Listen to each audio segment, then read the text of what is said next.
A good Wednesday to you. Cal Raleigh homered twice, and Logan Evans pitched 8 complete innings in the Mariners' 9-1 win over Washington last night. Seattle got out to an early lead thanks to a 2-run home run by Julio Rodriguez and solo shot by Raleigh. Mariners played add-on from there behind a brilliant night on the mound by Evans.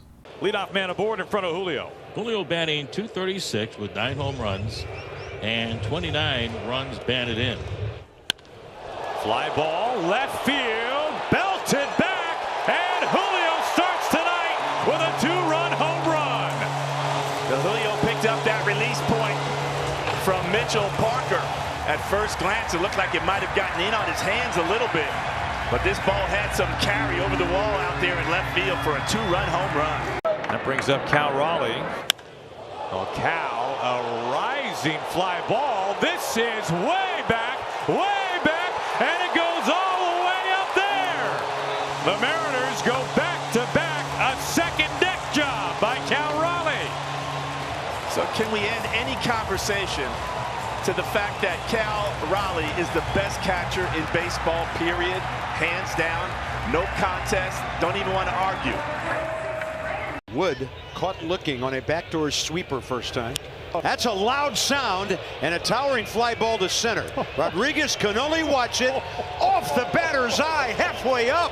Indeed, see you way later. Bob, can I get you up here and have a standing ovation for that one? Thank you. I'm going to stand with you. That was a bomb. Out to left field, and he's done it again. It's a multi-homer night for Cal Raleigh. Cal with his 13th multi-home run game of his career. He keeps doing things that just make you shake your head. This chance, top of the order waits on deck, and J.P. Crawford. Chopper, Tana comes home, tag, save!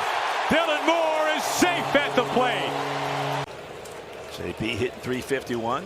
Williamson takes off for second, ground ball. Abrams gathers onto first base. They get Crawford there, but it scores Solanos. The Mariners do tack on another run. Here's Julio. Straightaway center field and shallow. This is going to be tricky, and it's botched. It was Garcia trying to make a highlight reel over the shoulder catch, and he swatted it away like a bug. It's a 7. Bases loaded for Randy. Been aboard twice tonight without a hit. On the ground, over to third. Tana has it to second, on to first. Wide throw, and it gets past Lowe.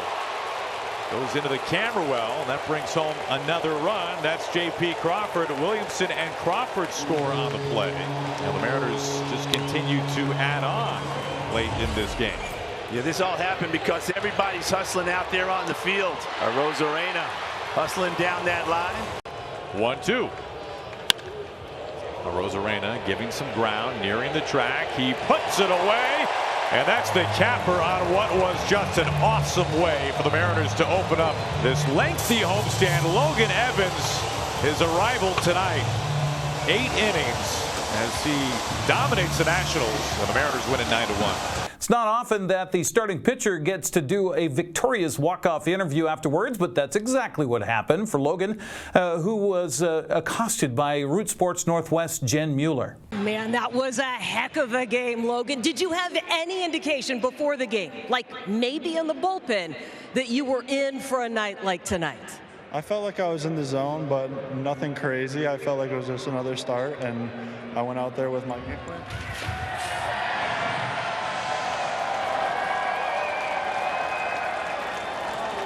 Logan, you got to know if you're the starting pitcher during the walk-off interview, there's going to be a celebration. We'll get used to this one. You were saying that it just felt normal out there. It looked like it was an easy night. When did you realize you were on cruise control? Probably after that second inning when it was 1-2-3 again, and I felt like I was in the zone. Every pitch was working, really. And that's kind of where I felt like, all right, this could be a good night. Manager Dan Wilson was quick to credit the incredible night by Evans and his record-breaking catcher. Real good ball game tonight. Obviously, the story, Logan Evans. I thought from pitch one, did a really good job of getting ahead and controlling the count, which is what we talk about a lot. You know, had a really good breaking ball, and I had really good stuff all around, you know, took advantage of some early swings on their part to get deep into the game. But I thought he just had, you know, really good game plan. He and Cal executed it very well, and just an incredible night for him. And you know, offensively getting the 3 early, Julio's homer to get us on the board, and then Cal following that one right up. You know, get us 3 runs early, allow Logan to kind of settle in.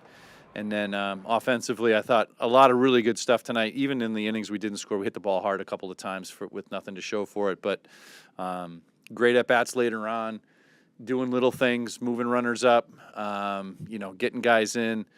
Just a really good game offensively for us all around, and a good way to start the homestand. I mean, he was close to 90, and you know, I think it was the time for him to come out. So.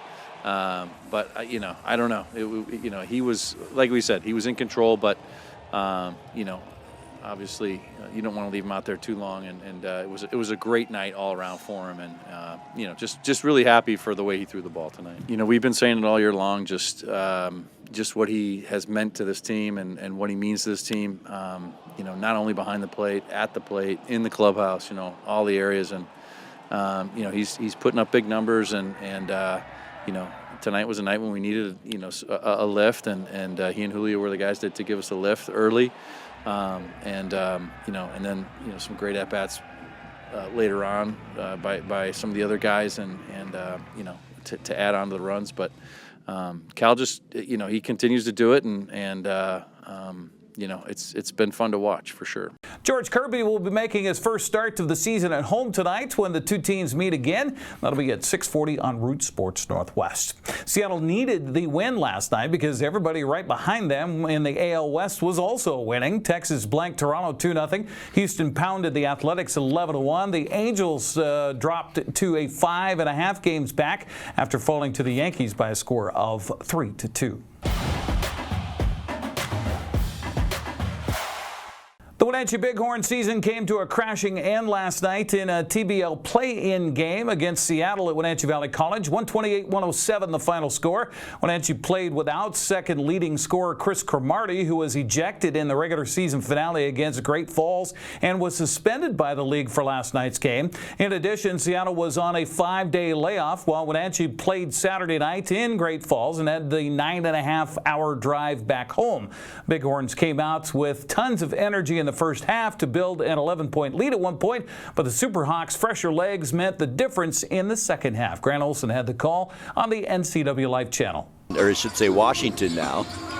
Pig Washington into the lane, hands it off. Ben Hannon up and in.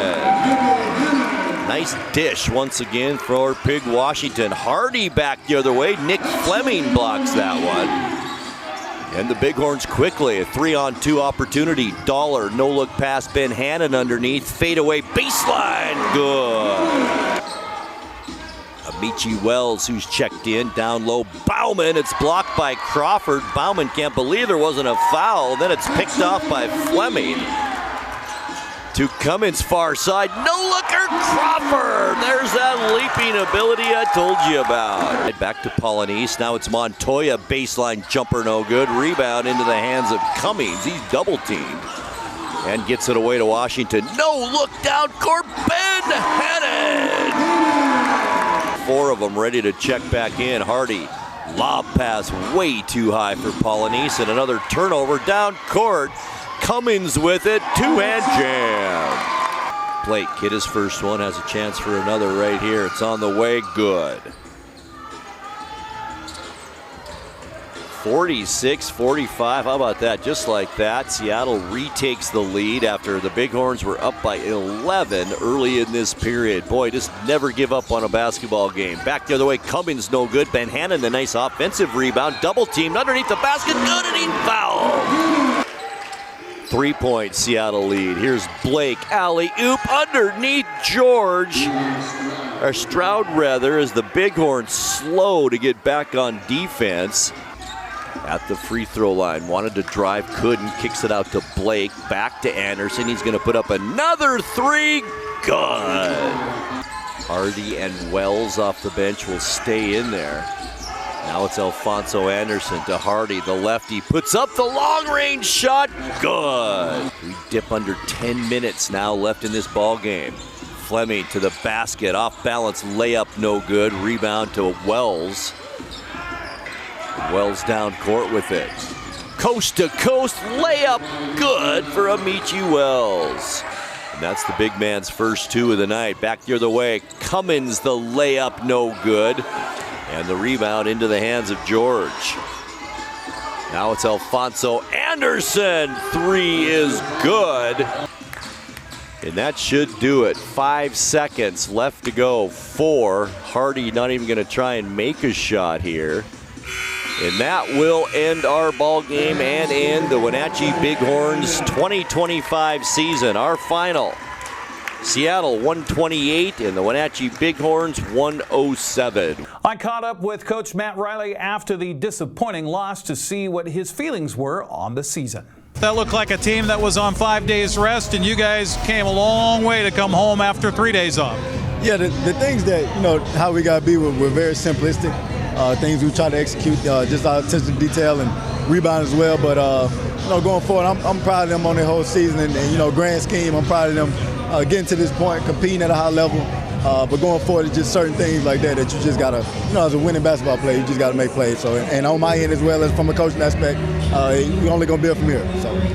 One thing's for sure. I mean, they left everything on the floor tonight, I thought. Yeah, it's a few things from a focus level that you got to, focus on going forward down the stretch. But like I said, I'm proud of those guys for competing all year. One thing I didn't question was effort, and that's, as a coach, that's something that you love. So. It's hard to keep emotions out of it. I mean, you can see it on the faces, you can see it on a little extracurricular stuff down the stretch there. But you want guys that have emotion in the game they're playing, right? Yeah, for sure. And when it's it's a chance to win or go home, you're gonna see those emotions.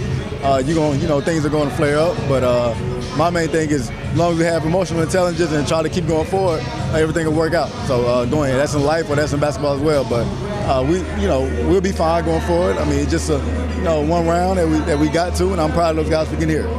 Wenatchee finishes the season 15-10 overall. Seattle will take on Great Falls at a best-of-3 championship for the Pacific Northwest Division of the TBL. That's a look at sports news. I'm Eric Granstrom. Have a happy Wednesday.